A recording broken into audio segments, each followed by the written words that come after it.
तो मैंने कहा मैथ्स के लेक्चर में सब कुछ होना वाजिब है।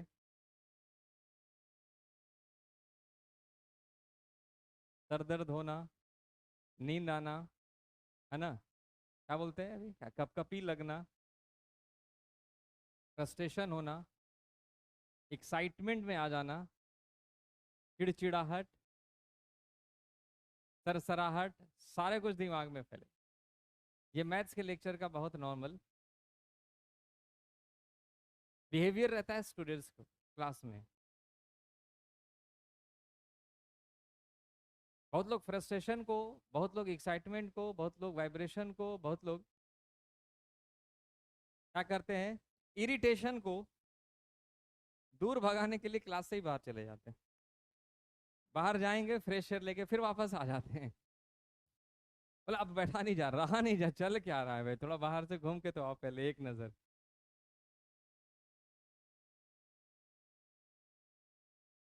ट्वेल्थ वाले बच्चों का कुछ 2-3 दिन पहले कंटिन्यूटी डिफेंसिलिटी जब चालू हुआ, उनसे कंट्रोल ही नहीं हो रहा कि चल क्या रहा, लिमिट तक तो बहुत वो लोग ना कैप्चर करके देगा।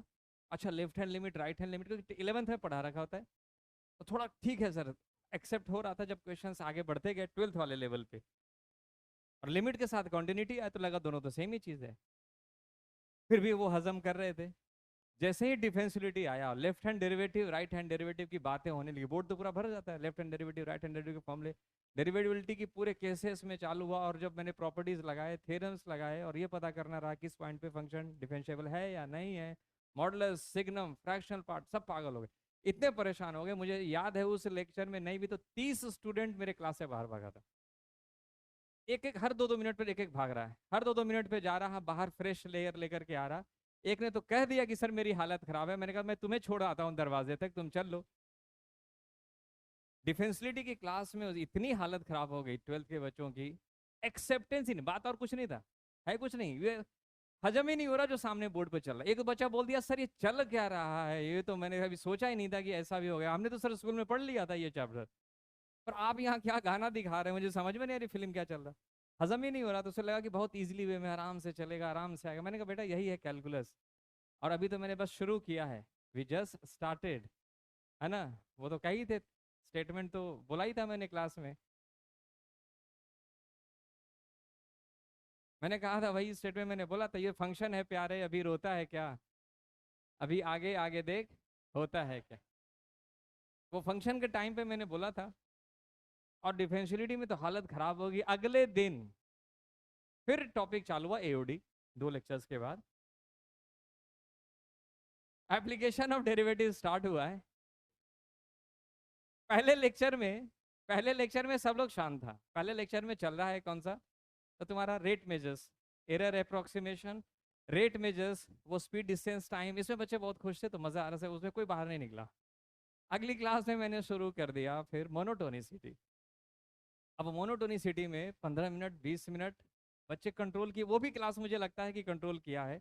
जैसे ही अगले क्लास में मैंने Rolle's theorem, Lagrange's theorem start किया और क्वेश्चंस हुआ, फिर सब अकबकाना चालू कि अब मेरे से तो सर कंट्रोल। एक लड़का उठा 25 मिनट, मुझे लगता है 35 मिनट से पीछे से एक लड़का उठ कर, मैंने वहीं पर डाटा कस के, अगर तू उठकर इधर से आ गया लात मारूंगा मैं, तू बैठ गया वहां। आज किसी की हिम्मत नहीं जो उठ जाए यहाँ क्लास से, मैं उसे दोबारा घुसने नहीं दूंगा। 2-3 बजे जो उठे वो सब बैठ गए, और पूरी क्लास शांति से बैठ करके चुपचाप लिखे जो रॉल्स थ्योरम चल रहा, जो मोनोटोनिसिटी के क्वेश्चंस इक्वेशंस के चल रहे। मुझे लगा कि लास्ट लेक्चर में मैंने थोड़ा ज्यादा स्लैक, मैंने भी थोड़ी ढील दी कि चलो डिफेंसिबिलिटी चल रहा, बच्चे अकबका रहे हैं, कंट्रोल नहीं हो रहा, तो कहीं ऐसा ना हो कि अगर मैं जाने ना दूं तो पीछे खिड़की से कूद जाए ये लोग। ये खिड़की ये लोग ओपन रखते हैं, बहुत बदमाश हैं ये लोग। भागना होता है तो बैग पीछे नीचे से फेंक देते हैं, फोन करके बुला लेते हैं कोई नीचे हो तो, इधर से बैग गिराते हैं, फिर पता नहीं कूद भी जाए अगले दिन, ऐसा ना हो।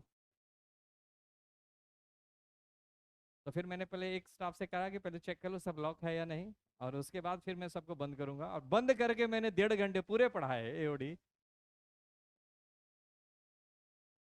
तो क्या करें, पढ़ना तो पड़ेगा ना, वो लोग अनकंट्रोल हो रहे हैं। तो वैसे लेक्चर्स में मुझे दिखता है वो बच्चों में वो एक्टिविटी, माइंड में ये में बस ऐसा ना हो, बस कुछ कर बैठते, मुझे यही दिख रहा था। अब बच्चे कुछ कर बैठेंगे, अगर मैंने क्लास का तो कोई हाथ पीट देगा कहीं दीवारों पे, तो कहीं उसका हाथ, मैं सब पे नजर रख रहा था कि कोई ऐसा एक्टिविटी ना करे। पूरी क्लास जो चल रही है एओडी के टॉपिक में, क्योंकि डिफेंसिलिटी में मैंने देख लिया सबकी बहुत बुरी हालत थी और मुझे कंट्रोल भी करना था। तो कोई भी जरा इधर से उधर हिलता था तो तुरंत मैं उसको दिमाग शांत करता था ताकि वो चुप रहे, क्योंकि वो पूरा ना बौखलाहट है ना, मंदिर में क्या गुस्सा आ रहा है उसका, क्या करे वो, किस पे हाथ मारे, कुछ समझ में नहीं आ रहा। बहुत मुश्किल से कंट्रोल करना पड़ता है वैसे बच्चों को। तो ये रहना ही है, ये क्लास में चलता ही है, मैथ्स के लेक्चर में ये बहुत नॉर्मल सी बात है, क्योंकि यहाँ होता क्या है कि क्वेश्चंस चलते रहते हैं, लिखना पड़ता है, बार बार बनाना पड़ता है, सॉल्व करते रहना पड़ता है, तो कंट्रोल होता नहीं है। और अगर अगर समझ में नहीं आ रहा काइंड ऑफ फंक्शंस, फिर डिफरेंशियलिटी के साथ में एक फंक्शनल इक्वेशन आता है, तो फंक्शनल इक्वेशंस के भी पार्ट है। तो वो सारी चीजें ऐसे हैं कि बच्चों में बहुत सारे ये जो मैंने कहा अभी कि घबराहट और ये इस तरह से चलता रहता है, बहुत नॉर्मल है, हर बच्चों में मुझे दिखता है ऐसा। और फ्रस्ट्रेशन दिखता है, सबसे ज्यादा फ्रस्ट्रेशन होता है। और वो फ्रस्ट्रेशन निकालने के लिए मैंने ये देखा है कि एक दूसरे को किसी किसी से केहनी मारना चालू कर देते। फ्रस्ट्रेशन कहीं तो निकलेगा, तो दूसरे की केहनी मारे, दूसरे का पेन छीन रहे, दूसरे की कॉपी छीन रहे, कुछ तो कर सकते। उस फ्रस्ट्रेशन में एक लड़का कल कल की क्लास में और ब्लूटूथ ये ईयरबड लगाए हुए, उसको क्लास का फ्रस्ट्रेशन कहीं निकालना था तो उसने बिग बॉस चालू कर दिया। और मैं उसे देख रहा हूँ, आप पीछे बेंच पे बैठा पड़ा है ना, हाथ से छुपाया जा रहा है अपना ईयरबड, और देख रहा हूँ, मुझे समझ में आया कुछ तो चल रहा। मैंने कहा मैं अपने पहले कदम करूँ, एक क्वेश्चन बनाने को दिया। और होता क्या है, जब माइक पे बोल रहा होता हूँ तो पीछे वाले बच्चे को पता नहीं चल रहा होता कि सर आ रहे हैं, क्योंकि माइक से बहुत यूनिफॉर्म आवाज आती है।